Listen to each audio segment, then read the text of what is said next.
to what we are discussing tonight. A very important issue, because these are not isolated deaths. For that perfect selfie and that perfect reel, the cost is way too high. In the ever-evolving world of social media, what counts as Instagrammable has taken a dangerous turn. Gone are those days when it was all about brunches with friends and beautiful sunsets. Now, it's risky vacations in exotic places and life-threatening stunts. Not just that, by the way, also crimes that are being captured on the reels. That's another part of it, though. While Instagram might have set the stage for this trend, apps like Instagram, Snapchat, Reddit, and TikTok have also become hotspots for dangerous challenges that keep young people hooked, but far from safe. Social media has undeniably changed how we live for the good, but you can't leave out the bad if you don't know how to control your mind and your device. For some, it's opened doors to new opportunities, fresh ways of living, and even careers. But for many others, it's fostered a culture of comparison, envy, and dangerous behavior. The selfie, which Oxford Dictionary crowned the word of the year in 2013, has become more than just a trend. It's a dangerous obsession for some.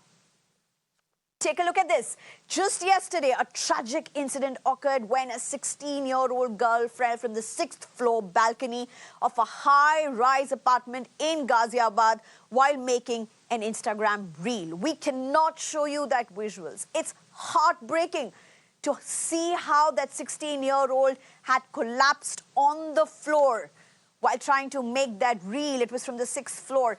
But that flower pot, if you can come down to that particular flower pot and just show the impact of it.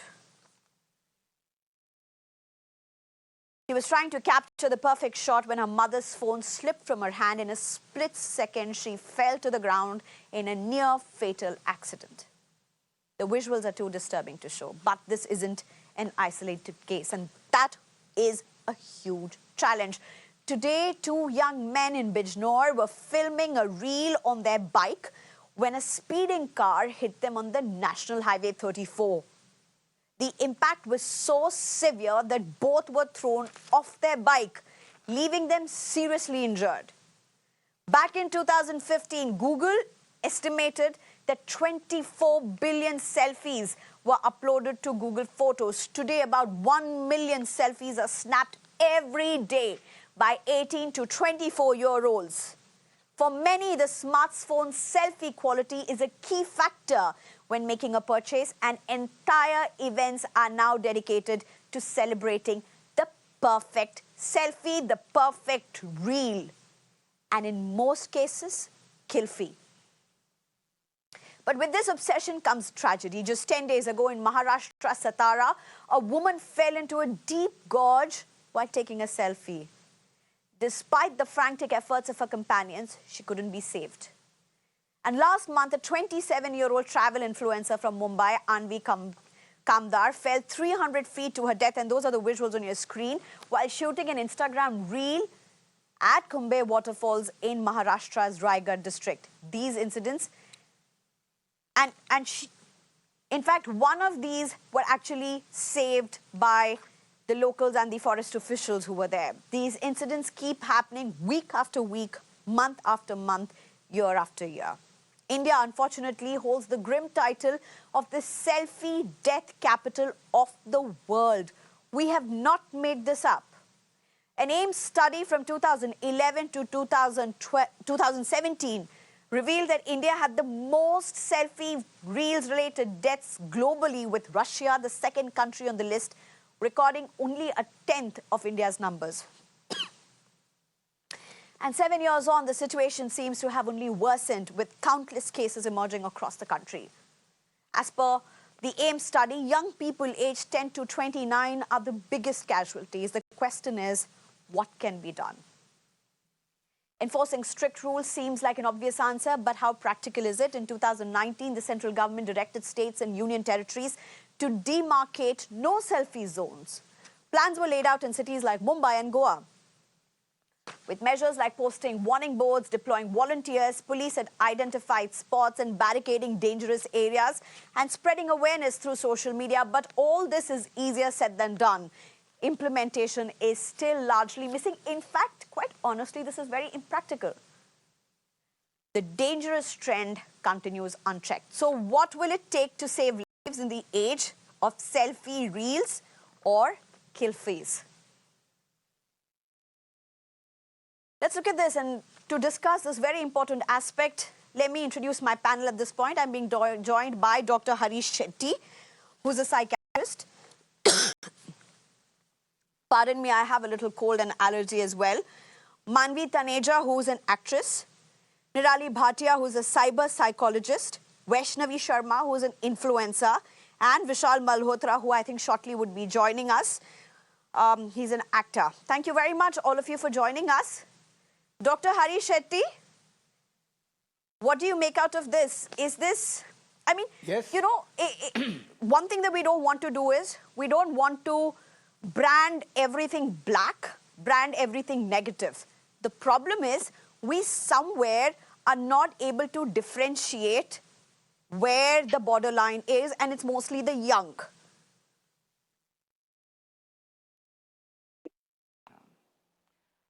I think in a ruthless sea of anonymity, where identities are crushed and you are lost, each child, each teenager, every young man or woman wants to have his place under the sun.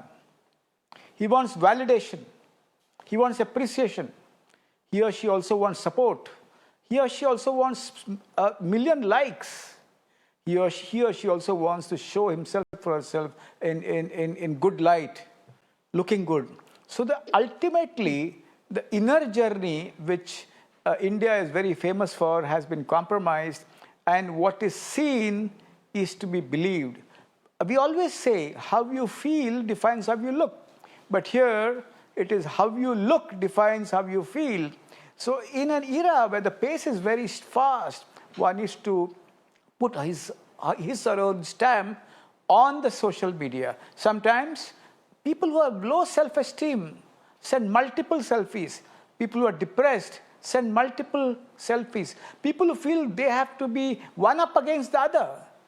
They have to beat the other person. They're jealous of their friends in the school, and they feel they should do something different, drastic, and sexy, which means they need more thrill. I have seen many people dying in the last 15 years in Bombay also because they want to do something very different, which is noticed as extraordinary. But at that point of time, there is emotional blinding. The cortex, the prefrontal cortex, which decides what is right and what is wrong, is dark. In fact, the amygdaloid body says, let's go for it. So mindless use of selfies can cause deaths. Nothing wrong in selfies, as long as you want to say hello to your friends, to your family, or to your colleagues. Nothing wrong in that. But this desire to be good, great, and the best, the desire to be beautiful, sexy, good-looking, and appealing makes these young teenagers run after it. I would say a lot of activities like, for example, if you have to have a movement or a campaign, it should be run by children. It can't be run by stakeholders. It can't be run by parents or the social media handles. If children come together in small groups and would say that we would take selfies only when it is necessary, when it is safe, and we'll run a campaign against Killfies, and that I think is very important. Rarely, Right. selfies can be out of jealousy. It can be out of, it can be out of a thought that I want to hurt somebody, I want to cause pain, You're making and I such want to take important revenge. points. In fact, you spoke about drowning, and that, by the way, according to studies, is the #1 reason for Killfies. #1 reason. Dr. Harish Shetty, I'll just get back to you. Let me get the introductory remarks from others as well. Vaishnavi Sharma joins us. Thank you, Vaishnavi Sharma, for joining us. You're an influencer yourself. Okay, I think we have some technical issue that... Okay, Vaishnavi Sharma, I'm told by my team, is back with us again. It's been a back and forth. Thank you so much for joining us. Well, first, Vaishnavi Sharma, thank you. because we reached out to some influencers and apparently we were told, we'll do it for 20,000 rupees. I guess it starts from somewhere there, doesn't it? Everything is how it can be monetized. Your cause, your phase, your posts. Vaishnavi Sharma, how do you really make out, what do you make out of what you see around you in terms of selfies and reels turning so dangerous, snuffing lives, ending families? All right, I think we have So, a am I problem audible? with your frame, Vaishnavi. If you could. Am I audible? Yes, you are. Right. So, Yes, first of please, all, you are. namaste. I'm Vaishnavi Sharma. I recite poetries. My content like lies around Sahitya, Indian art and culture. I'm a singer and I recite poetries of my father. So, the kind of content that I work personally on, that doesn't really have a lot of scope of a lot of promotions and all. I barely do any. But the way it functions, because I get a lot of offers and these things came, will you promote this or not? So if it is associated with it, then I talk further, otherwise I won't. Uh, the way it all functions, it if we just dig a little deeper, it is not only about the social media or what we have in our hand, whatever medium we have in whatever set of time. When the society as a whole works capitalistic, like with the criteria of being how much capitalistic we are, so it reflects somewhere there as well.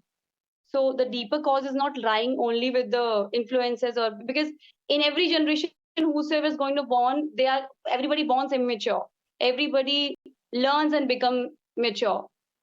And if money is something only criteria has been set, in that case I think this is where everybody goes. Uh, and the Okay, secondly, Vaishnavi, let me ask you a question. You're an influencer, so I'm assuming you may also have an ambience, you may also have an environment, an ecosystem of other influencers as well, as your associates, as your friends.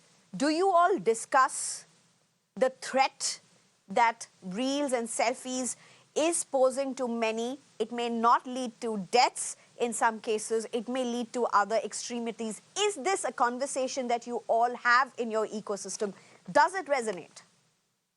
yes, sometimes, of course, we do have this conversation that is because what we need to understand that this is just a medium, this is just a platform. It is like discussing about the fire. If you are lighting up your kitchen or you're lighting up the house, it's in your hand. It's just a resource. If any resource in the wrong hands, it will not lead to anything positive. It won't lead to anything good. Similar is the case here. The challenge these days is making this 15-second because 15-second ka content that is serving very short attention span.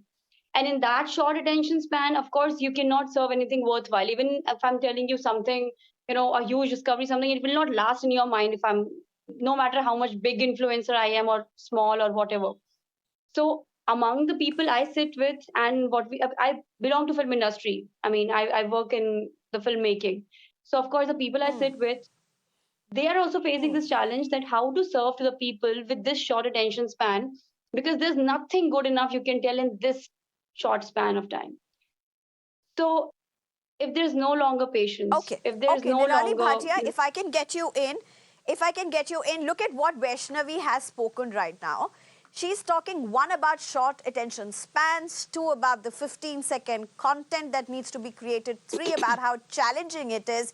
But at some point, it, of course, is getting a lot of eyeballs.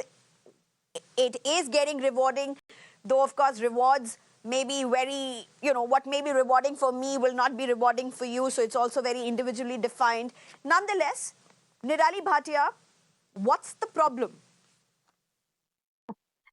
Thank you, Sneha, for this question. So, the way the cyber world works, or rather, the social media is designed, of course, it is a reward-centric platform that we all are aware about. But at the same time, it is also the nature that the content that becomes viral is by far something which is very risky, something which is very thrilling if we see. So, an overexposure to this kind of content has made it very normal. People are not understanding now what's risky. Like when we were young, there were certain things which we were very clear that, okay, if you do this, it is risky. If you're playing with a matchstick, it is risky. But if I see it every day that so many other people are playing with that matchstick and they are being appreciated, they're getting likes, and also now it becomes normal. I take away the risk element from there. So that is that desensitization and the normalization of risky behaviors. Also, this whole social media space has created an echo chamber where they are only and only glorifying the success of these kind of thrilling and risky behaviors, those reels which become viral and etc. Nobody is talking about stuff that has not worked well, or the consequences that have led to, I mean, there have been so many negative consequences. So what people are seeing is only a But highlight Nirali, reel, and that everybody's is what talking about this, attracts and that's us. also ironical because medias are discussing this. There are articles about this. People know this. People are discussing this, and still it's happening. Nothing is enough. 15 seconds of content gets eyeballs. Discussions around this doesn't get eyeballs. What works?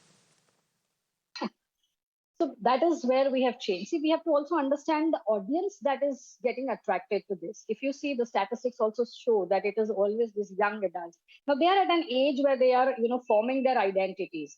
There is an inherent need to stand out, to distinguish, to identify who I am. And because they are in that environment where the entire comparison is on your social media profile. Like if you don't exist on Instagram, if you don't exist on any of these platforms, do you really even exist? So that is where, if we start talking and if we start taking away the weight of this whole viral see that new term has come up, if we take away that, we will start, sensitizing them and making non-viral content also normal. So that is where we have to start talking in their language, what they understand as a medium, and in terms of even the news which is talking about these things has to go in that 15 seconds, I believe, or 30 seconds kind of. That's when that reaches the right sources. Okay. All right, Manvi Taneja, you're an actor. You need to reach your target audience, or do you not? I mean, how does it work for you? Is there a stress of FOMO? I mean, there may be a generation that may not be well versed with that fear of missing out. No, it's not like that. Sorry to say, it's just demand and supply. Because people like to watch. I totally blame the audience for such kind of reels, because the influencers, so-called influencers, they get somewhere they get encouragement to create such kind of reels because people like it. People like to watch stunt reels. They like to watch fearless reels. They like to watch wherein the influencer is putting his or her life in danger. As someone said that the audience like to watch sexy and good looking reels. Yes, you can make sexy and good looking reels wherein you can be a fitness expert. You can try to make that, you can try to make a reel for fitness education, or somewhere which is good for the society, but nobody wants to watch it. You like to watch the reels which is full of stunts, and audience, they and if you look at the comment is like, very good, good job done, when are we going to get the next reel? So the content, they want to see the content, and that's why the influencer is getting encouraged to create such kind of reels. If the audience, there is a button which is report something like that on the social media platform. If you try to click on that, the influencer will not be able to create the reel again. The influencer will not be encouraged. So I believe that somewhere down the line, the audience is equally responsible. And one more thing I would like to add, that there should be some firewall. If you see YouTube, on YouTube, there are a few parameters that before uploading a video, you need to check if it is, if not obscene, if it is a religious video, it should not hurt anyone's sentiments. So why not this should be implemented on Facebook or Instagram? So one needs to see that also, and I think it is a system failure, because you see a video which is getting viral, which is life threatening, and nobody is there to complain. As I was just seeing your the promo, that the girl has fell down from the floor, from top floor. This is because why? Where were the parents? Why the parents is not involved? They are lenient. should take action. Your friends and family, they should guide you Okay. not to create such kind of reels.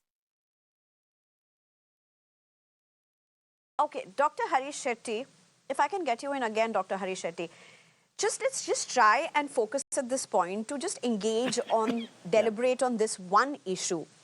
And that is, if you are on social media, if our viewers are on social media, if I am on social media, and if I may think that I'm not using it very often. I am a passive user is what some may think. Or some may think that I am actively using it in a cautious manner. What are the red flags that you need to be aware of yourself when you know that you could be treading the danger territory? Are there red flags like this? Absolutely. In fact, the social media is very seductive, and an angst-driven world likes short 15-second tequila shots, which are very attractive. When you are an influencer, please make good reels, but be socially responsible. It is not true that if you get 1 million likes, your reel is popular. Even if you get likes from good people and who understand good content, that also is very good. So the temptation to shock, to attract, should be stopped. Temptation to share and educate should be important. The second thing is, I would say that before you shoot a reel, take deep breaths. Ask yourself, why are you doing it? Ask yourself, for whom are you actually doing it, and what are the consequences, as somebody said just before me, and then you'll find yourself much calmer. Third, when you're doing a reel, ask your mother, ask your father, talk to your friends, and understand that before you shoot a reel and you want to jump the gun, pause so that your reels become mindful. They're attractive, they're educative, and they're sexy, but they're not dangerous. In fact, I've seen at least 10 to 15 young boys and girls. When they don't get the likes, they go down. And it's not death of the person, but death of self-esteem. So do not really look at self-esteem from those reels. Self-esteem is also the balance between you and the world around, and the work which you do continuously.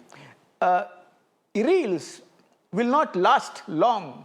The shelf life of reels are very short, and the shelf life of influencers are also very short. If you want to be the lamba race ka ghoda, be mindful, be educative, be smart, be sexy, but play the grace long. Lamba race ka ghoda is something which is very, very important. Be Amitabh Bachchan and not somebody who has faded away in a short time. Let me just get in Nirali Bhatia very quickly. That's another interesting aspect that you're talking about. Nirali Bhatia, do you want to build on that? Lamba race ka ghoda. And when you talk about that, does it work for this generation? Does this generation even want to be a lamba race ka ghoda? Is that even there on their minds? Do they, I mean, one, is it there on their minds? And two, does the social media provide for that space? These are the two things I have to ask you. So to answer your first question, at that age group, when they are young, they really don't have a far-sightedness. And in the world that we are living, which is so uncertain, any which ways, the overall belief that, what will happen tomorrow is going to go away. We are living in a YOLO world, which is like you live only once, do it now, who knows what happens tomorrow. This is the mindset which is catching up on almost every age group. Though it's very much natural to a younger age group, but yes, even to the older ones. So we've seen reels, some really ridiculous reels created even by older people. To answer your second question, it's also, let's all understand that there is also a monetization factor, right? Which is a very huge driving force. Why would I really want to get into? There are two factors, right? One is adrenaline rush, that yes, I did something thrilling and exciting. And second is that, I want to be successful and famous immediately. I cannot wait till I grow up, because around me, I am seeing people who are being, listed as 20s under 20s, the most successful entrepreneurs, 30s under 30s. So this is where I am. Nobody is talking about 90s and 80s or rather longevity. So we need to, if we have to address to this age group, we have to speak in their language and, say that, yes, to be 20 under 20 also, this is what is required. Plus the way social media is built up. Okay. Everything is so short-lived that if you are not there today, okay, you don't know. Okay, Manvi Taneja, very quickly, Manvi Taneja. So when you are an actor and you're in the social media space, how deep? I mean, it's not even about an actor. Honestly, it's about anybody in the social media space of any profession. How deep is the urge to connect, and is it a replacement of what could be a physical connect in person? You know, there was a time when you would have chats to make friends, you would have friend circles. Is this an extension of that? Is this how you see it with the ecosystem that you are in?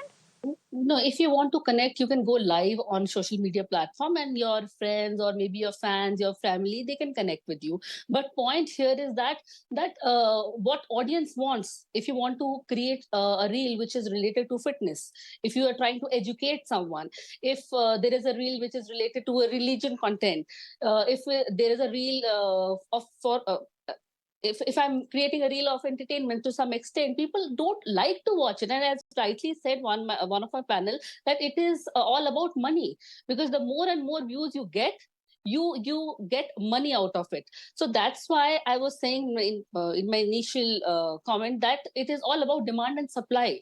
The more audience will like, the influencer will be encouraged to create such and such content. And somewhere I feel that people don't have jobs. They do have degrees, but they are jobless, and this is they're following this path so that they should earn some money. Because you can understand that we are fighting for jobs. There are people, they are actually fighting for jobs. So this way, 15 seconds reels, and if if the reel gets viral, they earn money. And if people are liking it, they're sharing No, it, they're supporting but the it. truth is You're also, you know, Manvi, the truth is also there are people who are basing their livelihoods out of these reels, out of these social exactly, they media. So should. this Parenting children.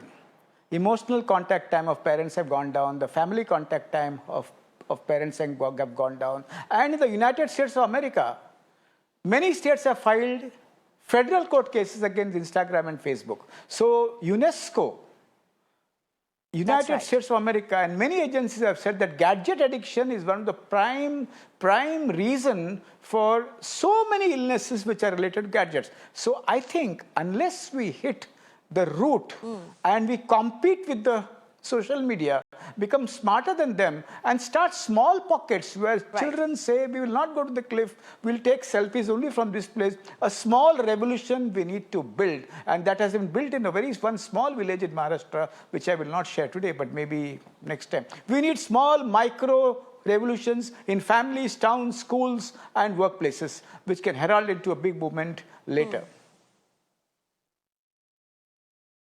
Okay, last question, and I think Vaishnavi Sharma, this will be to you. What keeps you going as a social media influencer? I'm sure, like every other profession, this profession also gives you highs and lows. What keeps you coming back? Not just you, influencers like you. What keeps you coming back?